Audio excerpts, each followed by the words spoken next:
You know, Paul Ryan did as he has sort of want to do, these sort of veiled kind of subtweets at Donald Trump, you know, coming forward and say the election's not rigged. We have trust and integrity.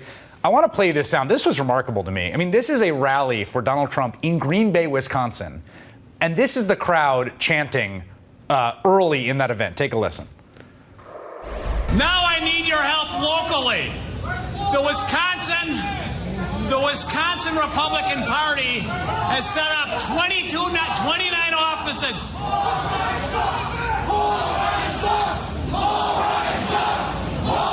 The Republican Party of Wisconsin.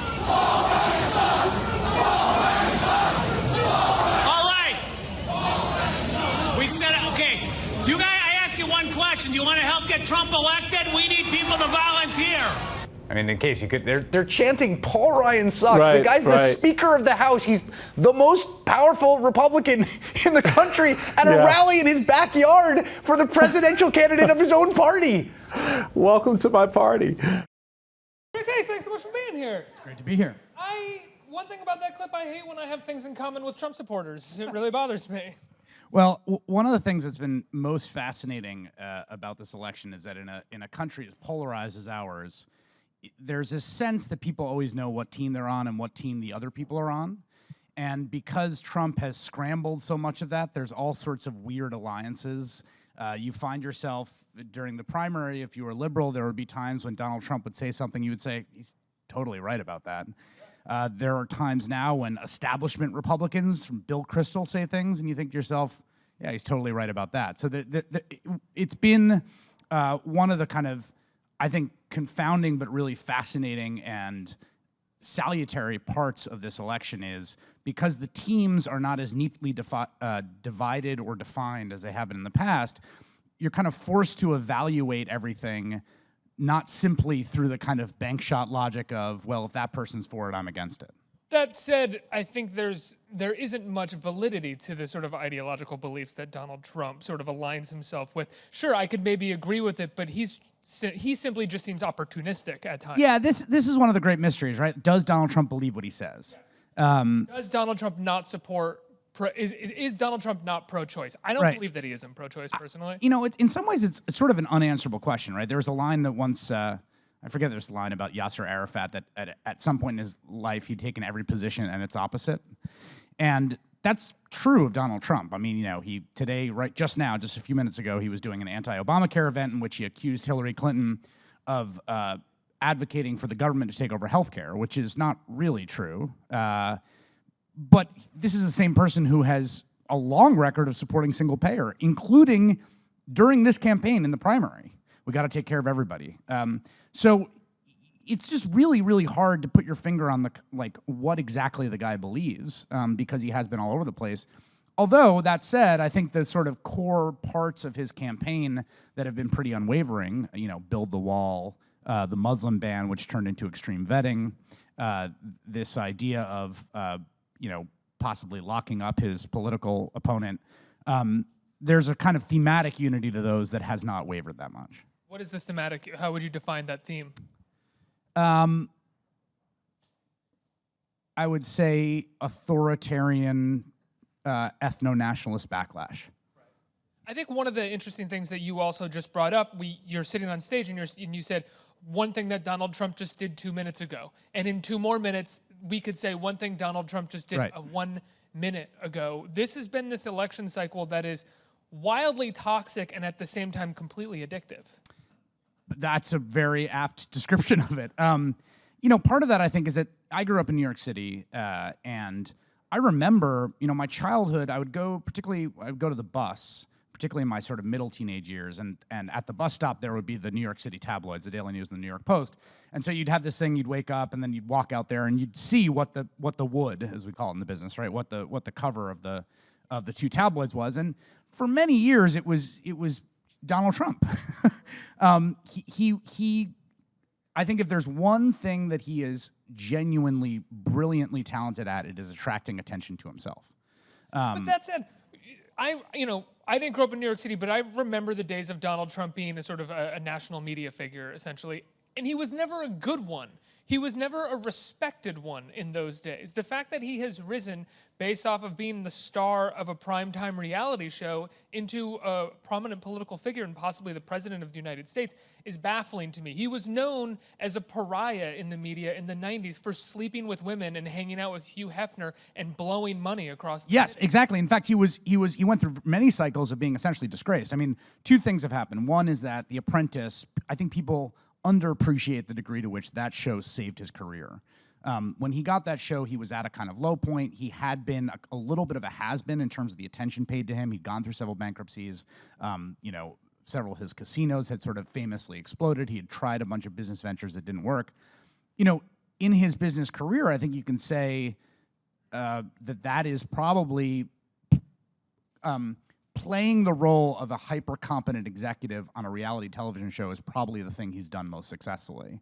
That show had a big audience. It ran for, I think, 15 seasons, if I'm not mistaken, and it really did revive his reputation. So The Apprentice was a key turning point. But to your larger point, I mean, one of the things I always say about this election, and I think it can get lost because he is such an outsized personality, is just how remarkable it is that someone with as little public sector experience as he has been the nominee of one of the two major parties.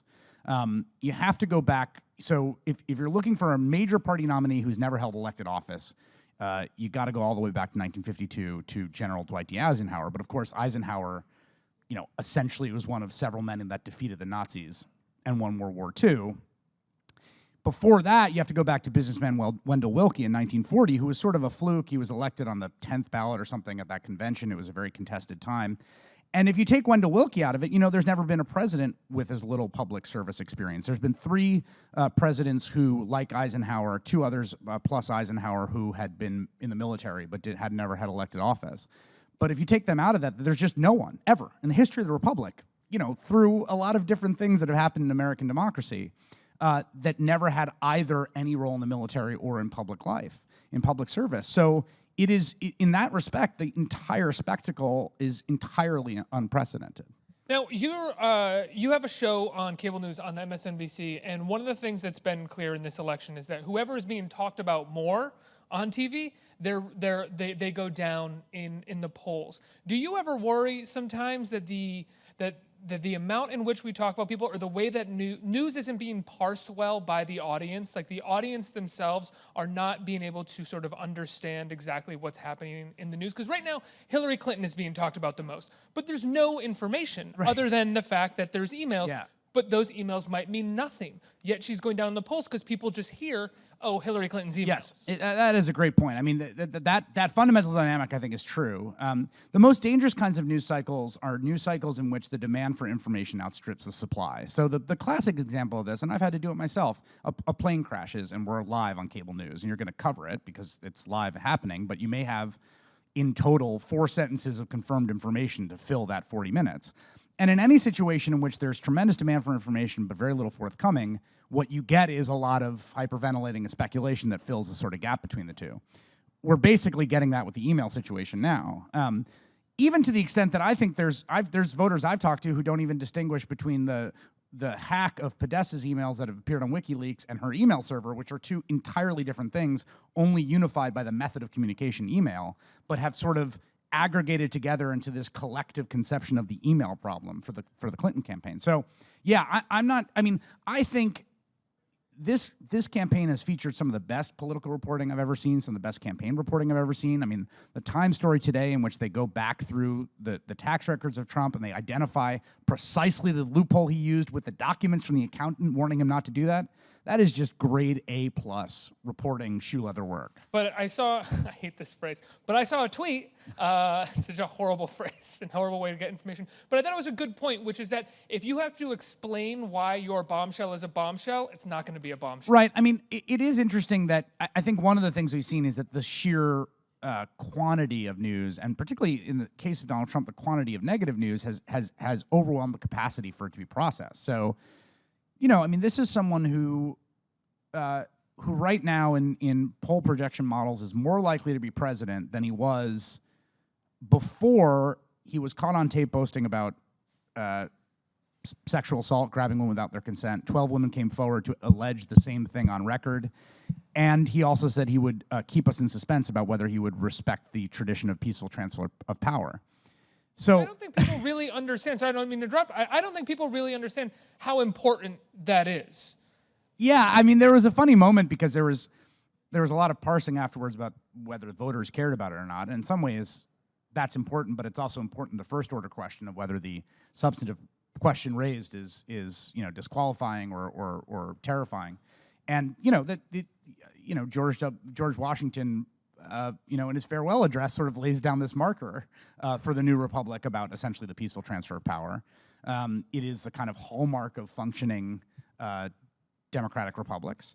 And it is pretty insane that one of the major party nominees said before a live audience, when asked a follow-up question, do you accept the tradition of the peaceful transfer of power, says, I'm going to keep you in suspense. Might incite a riot. I don't know. I don't know. Maybe I will take up armed revolt. I mean, all of this is fairly uncharted territory. And I think that we're seeing a kind of, there's this term that they used back in the financial crisis. Timothy Geithner loved this term, stress tests. And the idea behind stress tests is that you would take bank balance sheets and you would run a simulation of some kind of financial crisis and stress test the bank to see whether it would go under or not.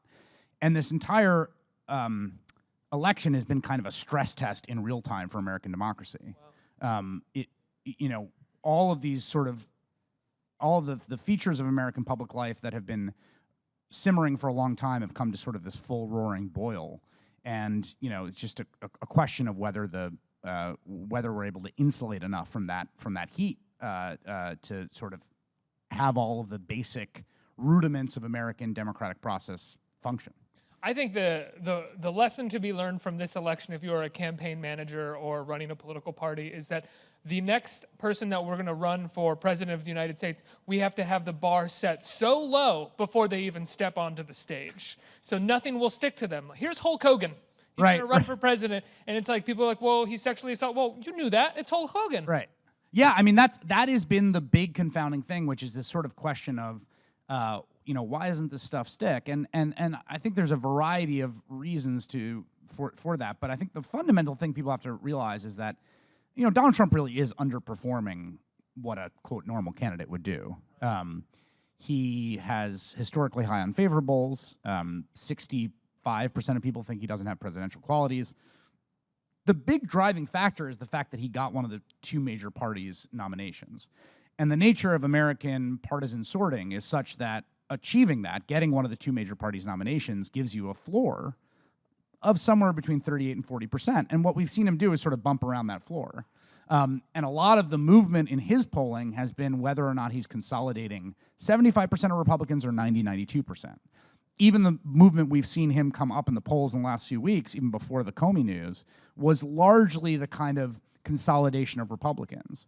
So what's sort of fascinating about that is if you think about how did Donald Trump happen, the crucial thing is that anyone, and I mean that anyone in this room who's watching this right now, anyone at home who's watching this, if you were nominated by one of the two major parties, your floor would be about 38 to 40%. Right, you're guaranteed that. Literally anyone. And so that's his floor. That's where he's at. And that's around where he's performed, right? I mean, the question for him is, the problem from a sort of the kind of electoral math standpoint, if you're the Trump campaign, is that you have to get more than what he has shown his ceiling to be so far. Now, there's also a tremendous amount of uncertainty in this election because there's, on a lot of ballots, there's 4 candidates, in some places 5.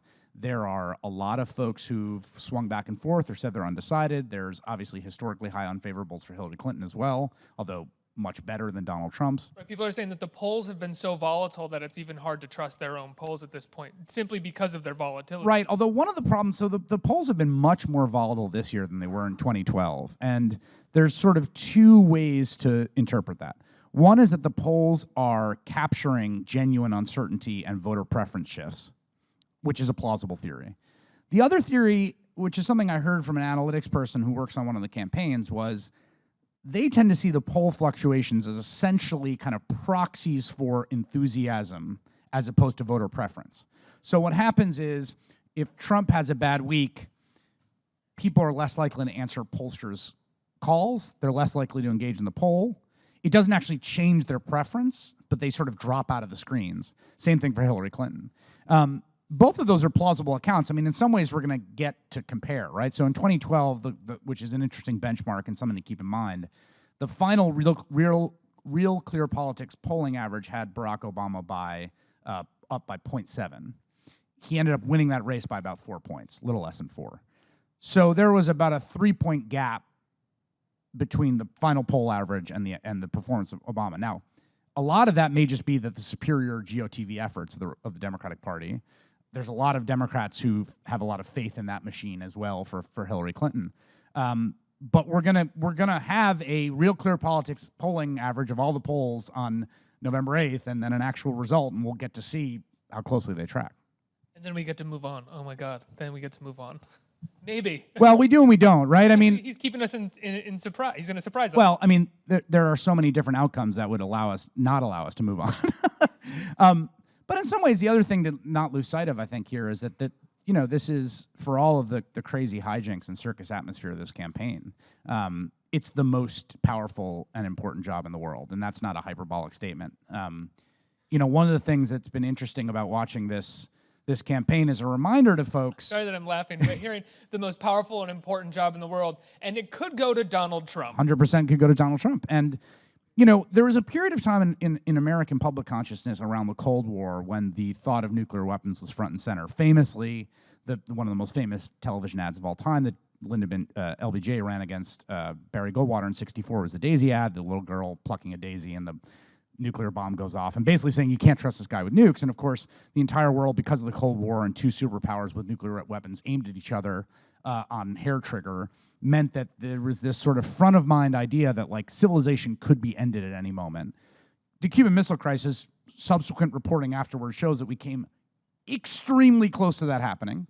We've actually, Eric Schlosser's got a great book about the nuclear program in the US, where we've actually come weirdly close to accidental setting off nuclear weapons, including one that dropped out of a plane and didn't go off. It in a backyard. Right? It landed in a backyard in North Carolina. So one of the things about this campaign is just remembering just that the American military is the most lethal force ever created in the history of humankind, that the president, through both the Constitution and developments in the architecture of American defense, has almost unilateral control of that entity, and that the person elected president has within their capability to end human life on the planet. Full stop. And it seems like, we're the U.S. and there's all these safeguards. There really aren't, actually. In fact, there's been some great writing about how the sort of process of firing nukes goes off, and it is really the case that is the power that is imbued in the president. Now, I think there's a broader question to be had about, like, is that good? Is that how the system should work? And I think there's some persuasive answers that it shouldn't. But fundamentally, I think the campaign has sort of reacquainted us with just how powerful that job is.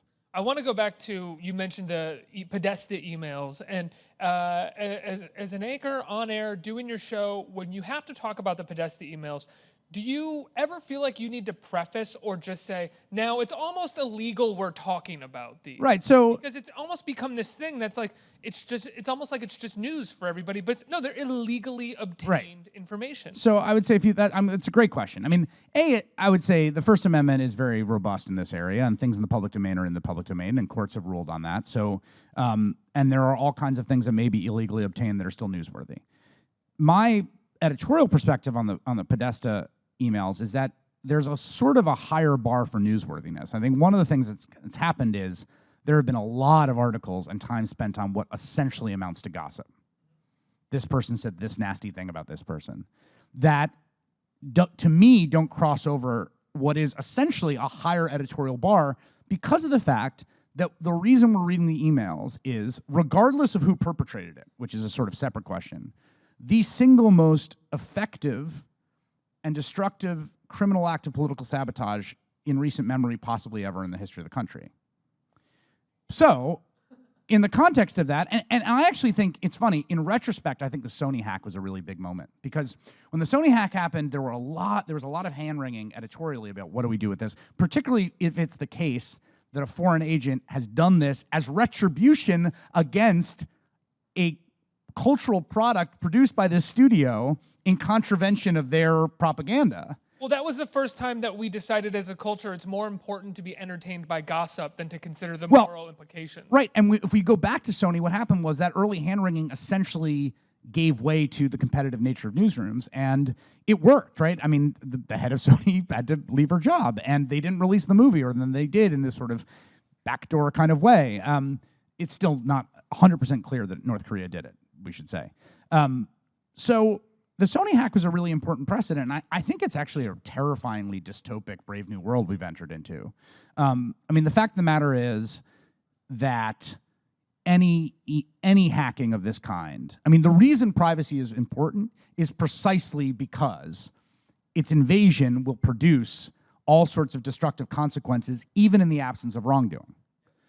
So there are some cases where there does appear to be documented wrongdoing, right? That if, Donna Brazile, it appears, gave a question to the Clinton camp in advance of a CNN event, that is wrong.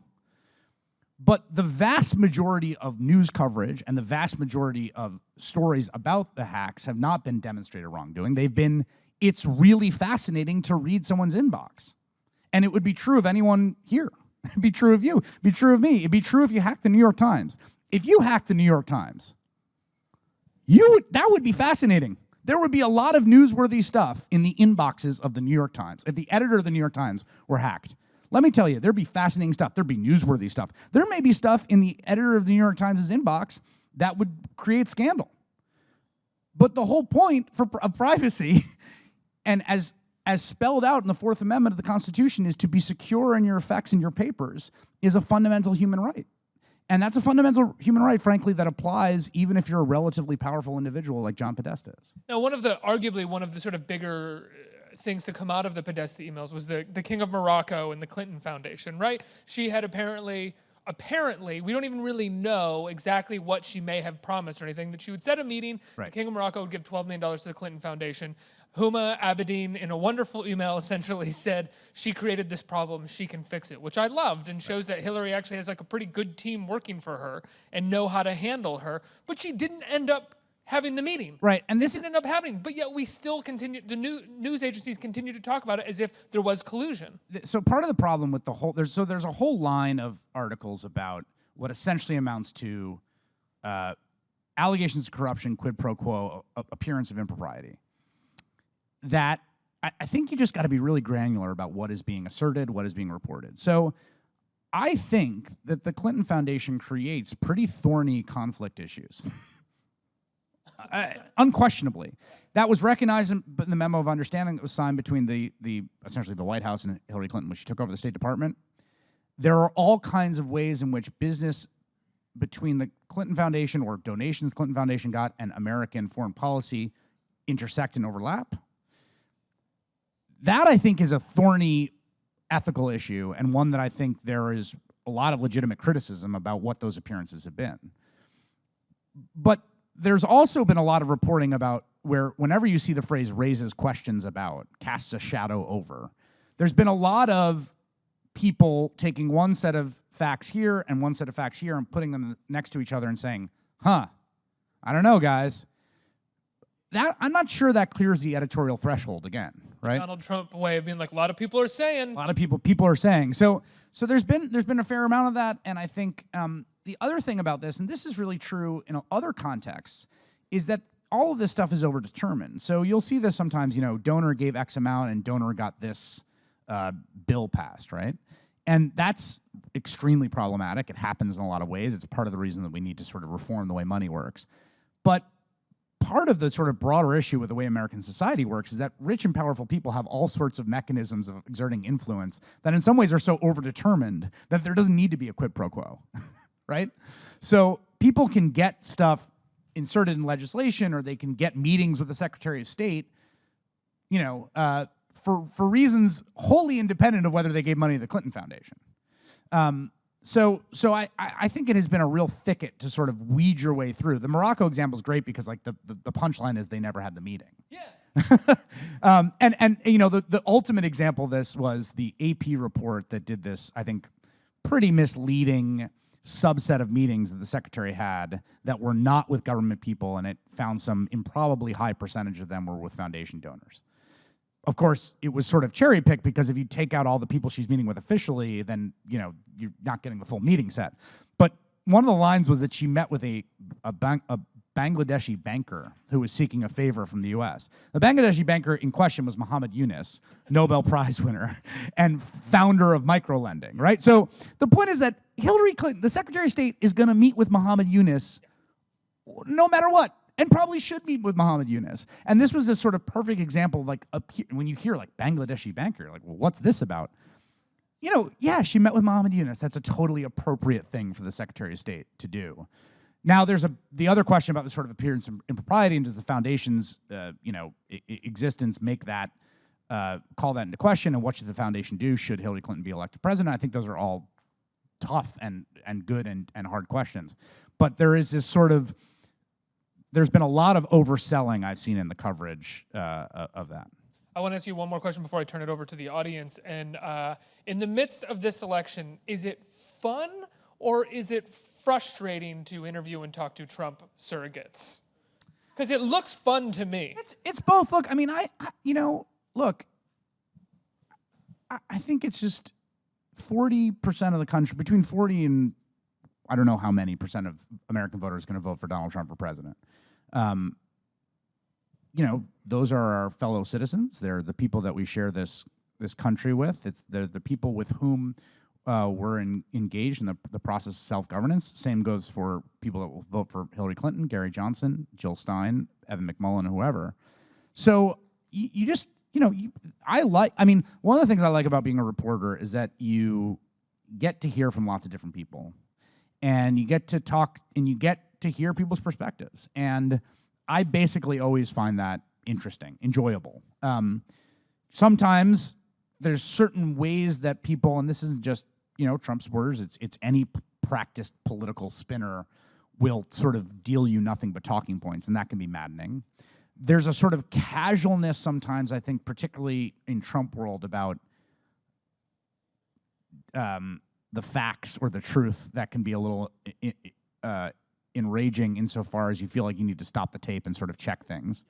If someone drops a whole bunch of false statistics in it sort of through a set of commas and then comes out the other end of the sentence, you end up in this position where you have to swim upstream of the conversation to get back to the embedded clauses that contained like false stuff.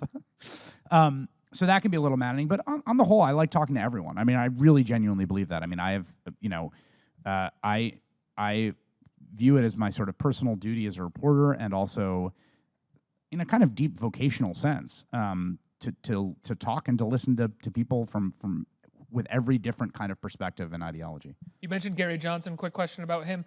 Do people work for his campaign, or is it just one lunatic guy who keeps showing up for weird interviews? Gary Johnson is a fascinating case because I used to have Gary Johnson on my weekend show Up a lot. I mean, he does not, I think it's not unfair to say that he does not present well. Yeah, he randomly stuck his tongue out at an interview.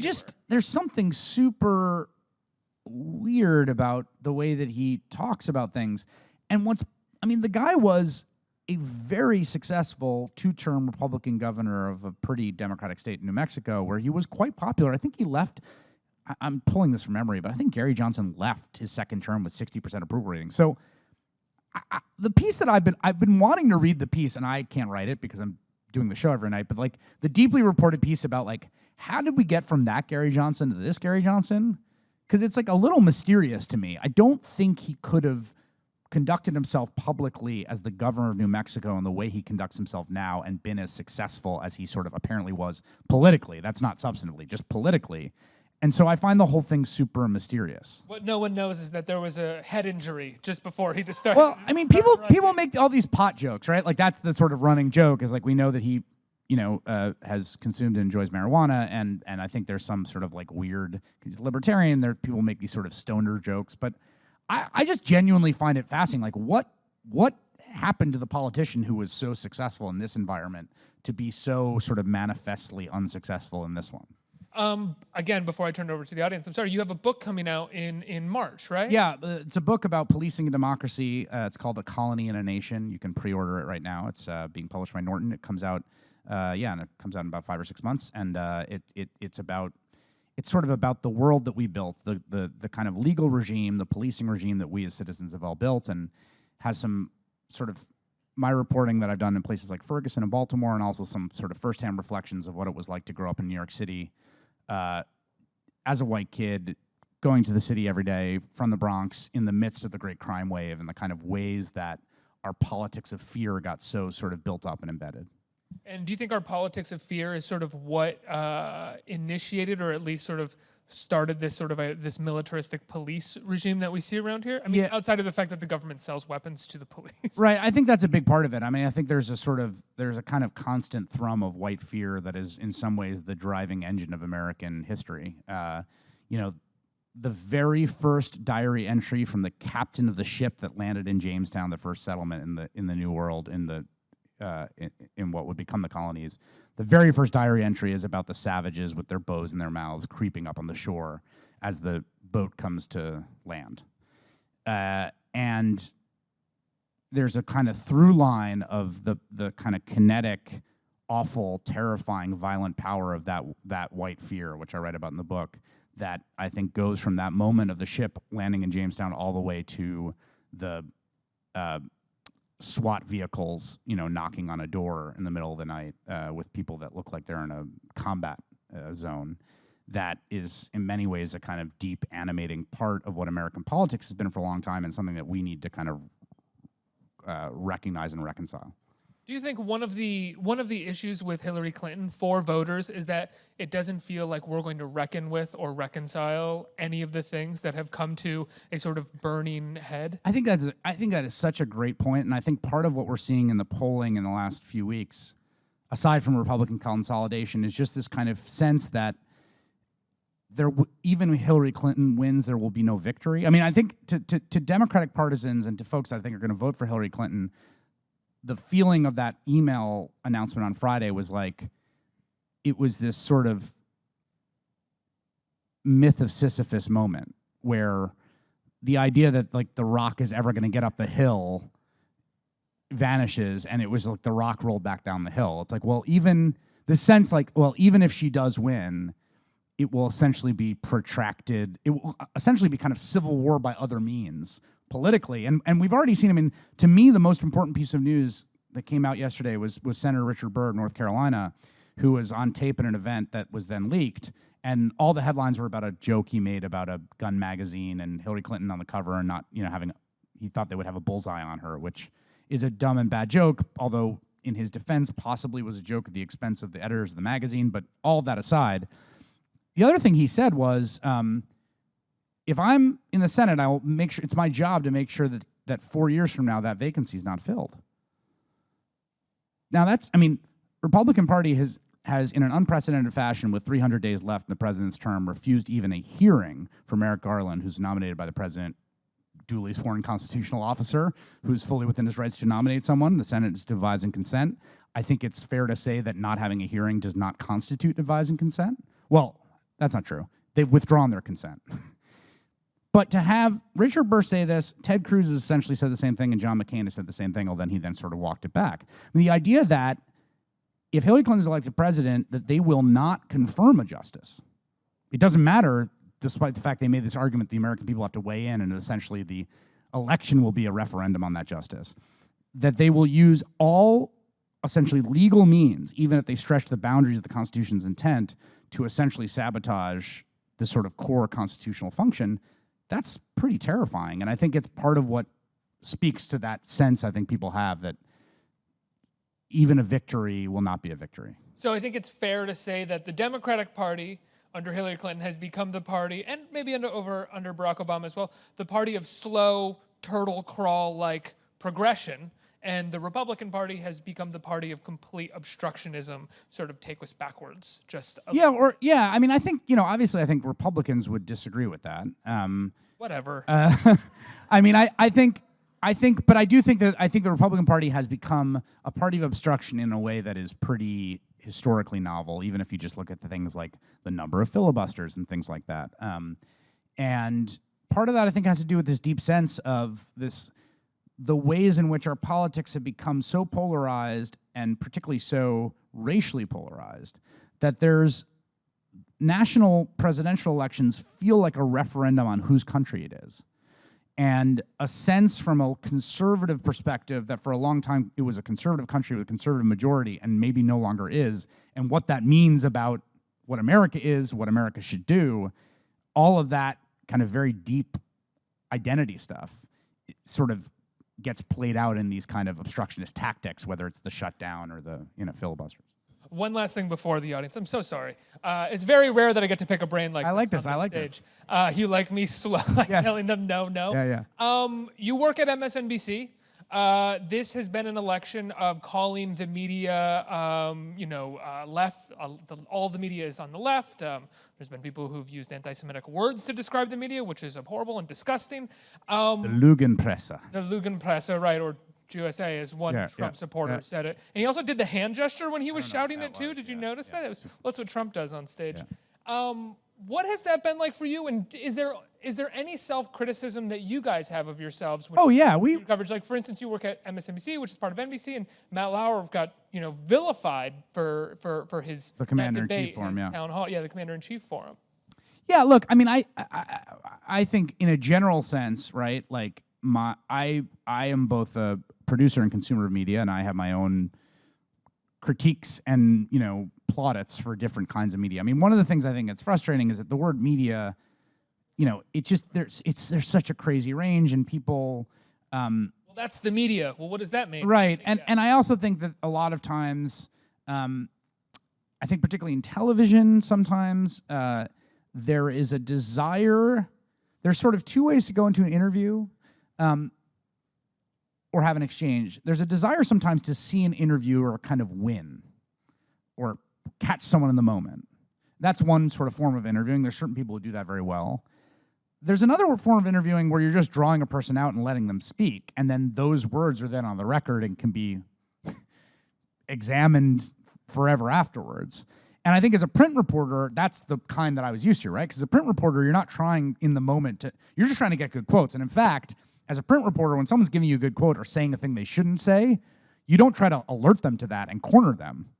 You're just like, oh yeah, totally, yes. You hope that the audience themselves can. Right, and then later, so I do think that one of the criticisms that, and I get it, and I think anyone who interviews people on television is a sense of like, you let that go, and I think sometimes it's fair, but sometimes also letting someone speak and saying things that can then be fact-checked and are on the record is also useful. And so,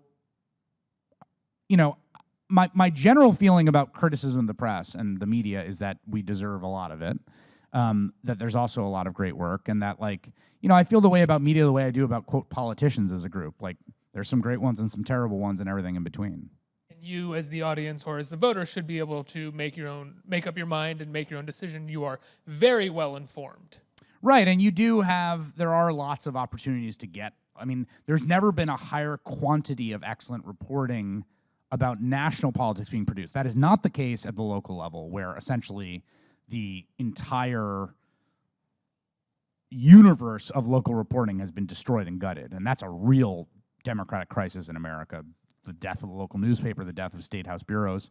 But at the national level, when we're talking about the presidential race, there's never been more sources, reporting, stuff going on. It's the problem in some ways, it becomes focus. Okay, now you. Sorry. Go ahead. Hey, Chris. So I was just wondering, how powerful do you think the media has become, especially for this election? Media. So I think in a lot of ways it's both more and less powerful than it's ever been. So clearly there's more media than there's ever been. There's larger audiences across all platforms there's ever been. There is a kind of swarm instinct that. I remember there's a swarm instinct that can make it feel like the media is all doing the same thing. That is largely built up of competitive pressures. So the line I always use to describe this is like plants grow towards the light. So if you put a bunch of plants on a little planter on your window and the light only hits one part of it every day, they'll all grow this way. And because the media is extremely competitive and dying for eyeballs, clicks, the place where the sun is where they will all go. And it can feel like some sort of coordination, collusion, or conspiracy, but actually it's just a bunch of independent incentives all being followed in the same way that leads to that. In this analogy, is Donald Trump the sun? He is. Yes. Oh. You know, Donald Trump has made literally hundreds of millions of dollars for various entities over the course of the last 16 months. Quite literally. And the attentional appetite for him is essentially bottomless. So in that sense, I think there's a sense in which sometimes if you're a participant in the media, you feel like you're constantly an individual making individual decisions based on this incredibly competitive atmosphere, right? I mean, it's weird. Media has never been more consolidated if you look at the sort of corporate structural models, right? There's about 6 big media companies. And so it's in some level, it's never been more monopolized, but it's also never been more competitive because the attentional competition for eyeballs is so severe. You know, my favorite example of this is that when Tiny Tim got married on the Tonight Show, there were like 45 million people who watched. Like, it was like half the households in America watched Tiny Tim get married on the Tonight Show with Johnny Carson. That's because there wasn't that much to watch.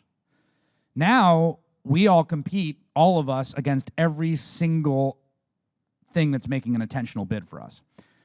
So when you talk about the power of the media in aggregate, it's probably never been more powerful, but in some ways I feel like we've fallen into, there's this kind of worst of both worlds thing that's developed a little bit, in which the combination of consolidation and competition leads to this kind of swarm hive behavior that creates overkill and overshoot. And I'm not sure the answer to that. Like, I remember when I was a freshman computer science student, like one of the first programs we had to program was like a bee swarm. And, you know, what's amazing about it is it's an emergent phenomenon, right? You don't have to code every individual bee. You just give them simple rules, like wherever this one bee goes, you follow, and then you can just keep adding more bees and they all swarm, right? And this is sort of delightful emergent behavior. That's kind of the way the media works. But there's a real question about whether the sort of structural issues we have in terms of how corporate structure works, particularly the monopoly that Facebook has, which is a huge, huge issue, is leading to the most kind of competitive, and I'm now going to use another metaphor, I've gone through like 9, the most sort of healthy ecosystem, right? Because healthy ecosystems have lots of different varieties of life playing different roles, and unhealthy ecosystems are monocultures. So if you have one kind of corn in a cornfield and one kind of bug comes and kills your whole crop, that's an unhealthy ecosystem. If you have an incredibly diverse ecosystem and some sort of new pest comes into it, it can be dealt with by the diversity of the ecosystem.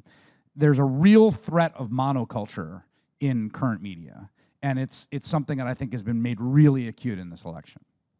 I think we have time for one more question. Right here. Hey, how are you?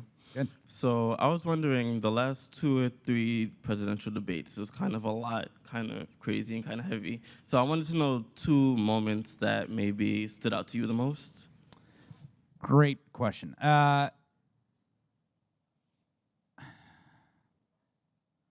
You know, I think I would say there's the 2 moments that stood out to me the most was in the first debate, Lester Holt's question about Donald Trump launching his political career based on a racist conspiracy theory that the president is not a citizen. And I think people lose sight of just how nutty that is, in the sense of, like, for that to be the case, a tremendous amount of work had to have gone into the conspiracy, involving a variety of players. And also the logical result of it would be that the president was not actually the president, because it was not constitutionally legitimate. Although it's a little unclear if that's the case, because the meaning of natural-born citizen in the Constitution is contested. Trump's answer to that, where he says, what do you say to people, you know, that say that's racist? I say nothing to them. I take him at his word at that. I say nothing to them. The idea that that's how this person launched their political career and is now on the precipice of the presidency is just even just in terms of one's like intellectual faculties is deeply worrying. Like, that's a crazy thing to believe, that that a rigorous thinker should not believe. That's independent of someone's politics. Like, someone can believe that all sorts of things that I don't believe in ideologically and be a very rigorous thinker. That's not rigorous thinking. That's crazy thinking, bad thinking. So that moment, and then I think the moment after the Access Hollywood tape came out in that second debate, when Anderson Cooper said, "This is sexual assault. Do you understand that?" And he's like, "No, you're getting it wrong." And I just thought that moment, this is locker room talk. He clearly had his talking points, but again, it's just the inability to admit wrongdoing or to apologize. I guess he sort of quasi-apologized about the Access Hollywood tape, but I don't find that a particularly praiseworthy attribute in a human being. Again, that's independent of politics, right? Like, there are a lot of terrible people who have liberal politics, and there are a lot of saints who have conservative politics, and these sort of temperamental questions are distinct in certain ways from politics. Not entirely, but in certain ways. To me, those were just so revealing of the general temperamental problems with that candidate. When you talk about not being a rigorous thinker, I just bring up two more incidents that happened in the third debate when he talked about late-term abortions in a completely incorrect, unknowledgeable way, and then when he talked about Syria and Aleppo, and he seemed to sort of completely lose track of any reality. I mean, I will say this, like, I have had several occasions to meet the President of the United States, Barack Obama, and talk to him about what's happening. Ooh, sorry. And humble brag. And whatever you think of him, again, politically, like, he has a level of command and depth that is pretty stunning. And I imagine that's probably the case of, I've never had a sort of extended conversation with Ted Cruz, but Ted Cruz is someone whose politics I don't necessarily share, or worldview I don't necessarily share, but I actually got to see Ted Cruz argue a case successfully in front of the Supreme Court when he was a Texas Solicitor General in a case called Medellin. And I knew nothing about this person other than I was sitting in there and, oh, here's the Texas Solicitor General. And I was just like, good Lord, that guy is impressive. Like, and I imagine if you sat with him and talked about issues of the day, you would also find that Ted Cruz has tremendous command, depth. He knows issues. He knows things. That is not the case with the current nominee for the Republican Party. It was evident in primary debates in which they would get into policy weeds, and people like John Kasich or Jeb Bush or Marco Rubio would be tearing their hair out. There's a famous exchange where Marco Rubio is talking about health care and repeal and replace Obamacare, and Donald Trump says, you got to get rid of the lines around the states. And Rubio says, yeah, I know, you keep saying that, the lines around the states. Right. What else? What's your plan? So again, this is a distinct thing from politics, it's a distinct thing from worldview, it's a distinct thing from party. It's just about the general level of rigor and command brought to the job. And I just think that I can name off the top of my head 100 Republicans And honestly, who have more rigor and command, and those would include people like Scott Walker, who is loathed by liberals and has won 3 successive elections and has done a lot of things that people on the left hate, but who knows what is could explain to you how the Medicaid expansion in Wisconsin works and doesn't work. And could do that. Not just rigor and command, but respect for the job and the people that you lead. I mean, not having that rigor and command and interest in having it shows you have very little respect for the people that you intend to lead. Yeah, I think that's true. Well, I got to let you go, Chris. I didn't want to have the last word. Do you want to take something up there? No, I mean, look, I would just say, there's a cliche, most important election of our lifetime. Everyone always says that, but and people also invoke this word unprecedented a lot, and they invoke it in ways that are probably foolish because history is long. The country's been around a while, and whenever someone reaches for that word, you should be a little skeptical. All of that said, this is all totally unprecedented, and the one lesson from Brexit, which is continuing to play out there, is, there are no guardrails on the road. If we want to grab the wheel and drive the car off the cliff, we can as a country, and that's a real possibility. That's what I think, being mature citizens, we have to realize and recognize, is that we do ultimately control these outcomes as citizens, and we sort of state our destiny as a country collectively through this enterprise that I find really beautiful and sublime. You know, democracy is the greatest invention of peace and civilization, I think, in probably human history. But it's a powerful and potent thing, and it can produce all sorts of terrible outcomes too. And we all have a responsibility, whatever part of the political spectrum we're on, as sovereign citizens, as individuals, as subjects, as fully conscious human souls, to act as citizens, to collectively come together to make the best decisions we can about how we govern ourselves. Because as far removed as politics feels, that is ultimately the enterprise in which all of us are collectively engaged. And it's a beautiful thing to be in that. But it can also be a really dangerous thing, and we have to sort of keep that in mind. Chris Hayes, everybody. His show is on every night, Monday through Friday, 8 o'clock. Thank you. We didn't even talk Jim Comey, but thanks so much for coming on.